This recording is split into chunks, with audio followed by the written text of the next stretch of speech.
problem of suffering. Today we are going to explore the oldest and most difficult question in human history. Why do we suffer?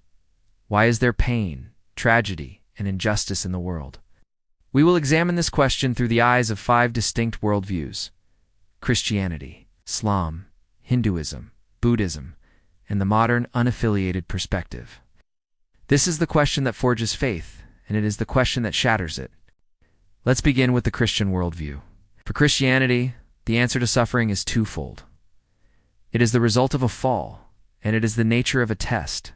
The story begins in a state of perfection, the Garden of Eden. Suffering was not part of God's original design. This is the concept of divine decree, or Qadr. The Quran states that Allah will surely test believers with things like fear, hunger, and loss. In fact, it is often said that the prophets and those most beloved by God are given the most difficult trials. The response to this trial is not one of questioning, but of profound submission and patience, known as sabr. To endure suffering with patience is seen as a supreme act of worship, a way to have one's sins forgiven, and a means of earning immense reward in the afterlife, Jannah. The core belief is that Allah does not burden a soul beyond what it can bear. The second noble truth states that suffering is caused by our own minds, by our craving, our clinging, our desperate attachment to things that are impermanent. Then, the third and fourth noble truths lay out the cure. Suffering can cease, and there is a specific, methodical path to its cessation, the noble eightfold path. Suffering is not a test, a punishment, or a karmic lesson. It is a natural consequence of physics, biology, and probability. Earthquakes happen because tectonic plates shift. Children get sick because of viruses and genetic mutations. People are cruel because of complex psychological and societal factors. There is no grand why, it just is. The Buddhist approach is not to ask God why it hurts. The answer is often found in humanism. The meaning of suffering is the meaning we give it. Our response is not faith or submission, but empathy. When faced with tragedy, do you respond with faith and submission, with understanding and detachment, or with empathy and action? Our duty is not to understand a divine plan, but to use science, reason, and compassion to reduce suffering wherever we find it, because we are all in this together, and no one else is coming to save us. From this viewpoint, meaning is not discovered. It is forged in the fire of our shared struggle. It is a pragmatic, psychological method that asks, where is the wound, and how do I heal it myself? Suffering, then, is a tailored, meaningful test of one's submission to the divine will. Nothing, not even a leaf falling from a tree, happens outside of God's knowledge and permission. Therefore, suffering is never random. It is an integral part of a divine, and often incomprehensible, master plan. It is the direct, impersonal, and unavoidable result of one's own past actions. If a person is experiencing hardship, poverty, or sickness now, it is not a trial from God, but the karmic echo of negative actions they themselves committed in a previous life. It entered the world through what's known as the fall of man. Humanity, given free will, chose to disobey God. It's not a punishment, but a natural consequence like gravity. If you touch fire, you get burned. If you perform negative actions, you experience suffering.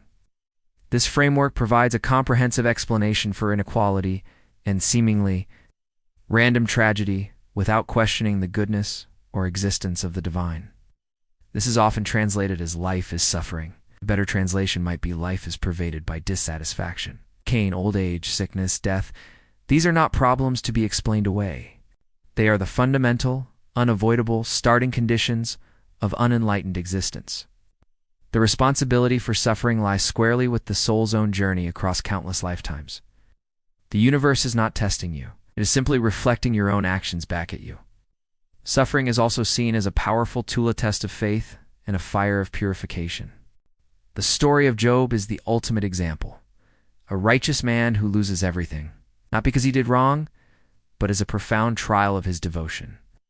In this sense, suffering can be a severe mercy, designed to strip away our dependence on worldly things, build spiritual character, and draw us closer to God. The ultimate Christian answer, however, lies in the figure of Christ. It posits that God did not remain distant from our pain. He entered into it, suffered alongside us on the cross, and ultimately conquered death through resurrection, promising a future heaven where all suffering will finally be undone. This act of rebellion introduced sin, decay, and brokenness into the fabric of creation. In this view, we live in a fallen world. The baseline condition is one of struggle, a reality separated from God's perfect will. But God doesn't just leave humanity in this broken state. Next, we turn to the Islamic perspective, which shares some common ground with Christianity, but with crucial distinctions. In Islam, every event in the universe, good or bad, happens only by the will of Allah. Like in Christianity, suffering is seen as a trial, or ibtila. Now, let's leave the Abrahamic world and journey east, where the explanation for suffering shifts dramatically.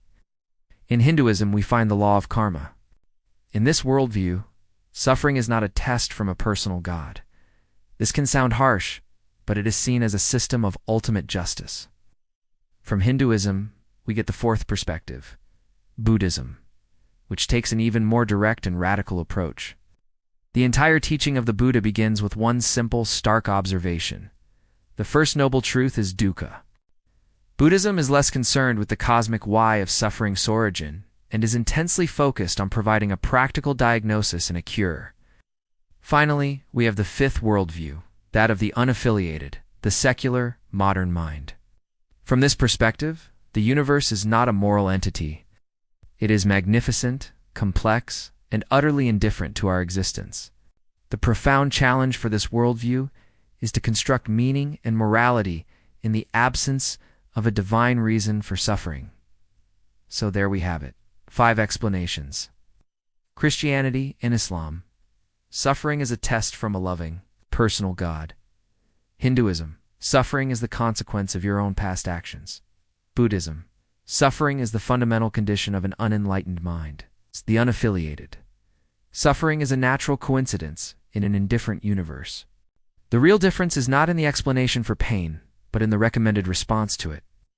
The ultimate question is not what suffering says about the universe, but what your suffering will make of you.